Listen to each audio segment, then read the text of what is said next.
دین کی معلومات کے لیے چینل کو سبسکرائب کریں۔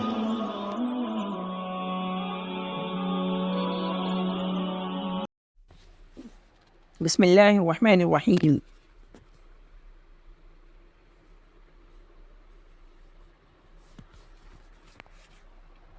باب ما جاء فی رؤیت اللہ فی الجنۃ والنظر الیہ تعالی۔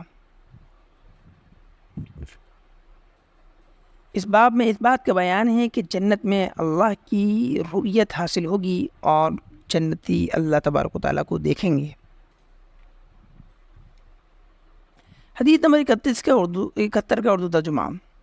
عن صہیب رضی اللہ عنہ عن النبی صلی اللہ علیہ وسلم قال، حضرت صہیب نبی کریم صلی اللہ علیہ وسلم سے روایت کرتے ہیں کہ آپ نے فرمایا، اذا دخل اہل الجنة الجنة یقول اللہ تعالی تريدون شیئا ازیدکم۔ جب جنتی جنت میں داخل ہو جائیں گے تو اللہ تعالیٰ کہے گا، کیا تم کچھ مزید چاہتے ہو؟ یعنی کیا تم کچھ اور چاہتے ہو جو میں تمہیں زیادہ دوں اس کے علاوہ؟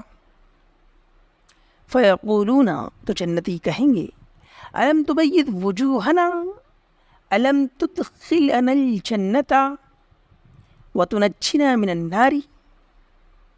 جنتی کہیں گے، کیا آپ نے ہمارے چہروں کو روشن نہیں کر دیا؟ کیا آپ نے ہمیں جنت میں داخل نہیں کر دیا اور جہنم سے نجات نہیں دے دی؟ یعنی یہ اتنی بڑی بڑی نعمتیں دے دیں، اب اس کے علاوہ اور کیا ہم چاہیں گے جو اس سے بھی زیادہ ہو؟ اس پر مزید کیا چاہیں گے؟ قال نبی کریم صلی اللہ علیہ وسلم فرماتے ہیں، فیرفع الحجاب، تو پھر حجاب اٹھایا جائے گا، فینظرون الی وجہ اللہ فما اعطوا شیئا احب الیہم من النظر الی ربہم۔ تو پھر جنتی اللہ کو دیکھیں گے تو جنتی کو جو کچھ بھی دیا گیا ہوگا ان سب میں سب سے زیادہ محبوب ان کے لیے ان اپنے رب کی طرف دیکھنا ہوگا۔ یعنی اللہ تبارک و تعالیٰ کا دیدار تمام نعمتوں سے افضل اور تمام نعمتوں سے بڑھ کر ہوگا۔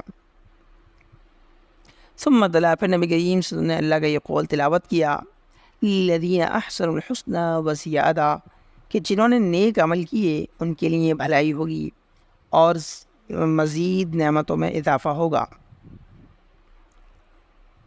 رواہ مسلم، اس کو امام مسلم نے روایت کیا ہے۔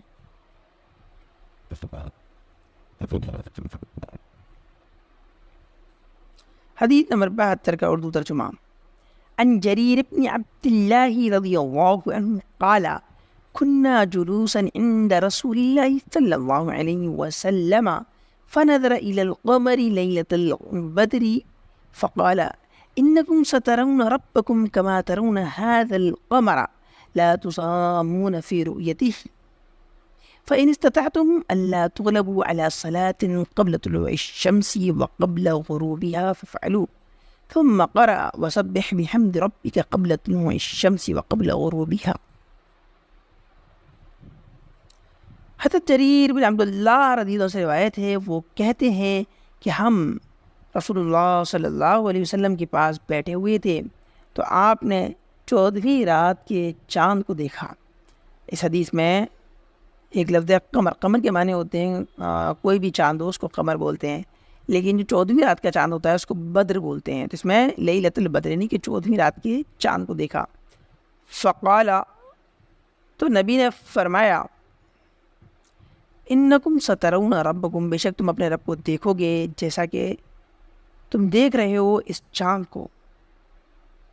اس کے دیکھنے میں تم گتھم گتھا نہیں ہو رہے ہو، یعنی تو جکڑ نہیں رہے ہو، آرام سے دیکھ رہے ہو۔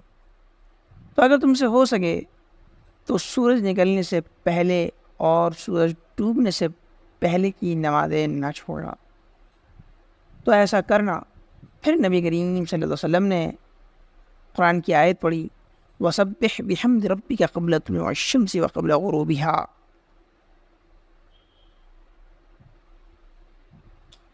اور اپنے رب کی حمد کے ساتھ تسبیح بیان کیجیے، سورج نکلنے سے پہلے بھی اور سورج ڈوبنے سے پہلے۔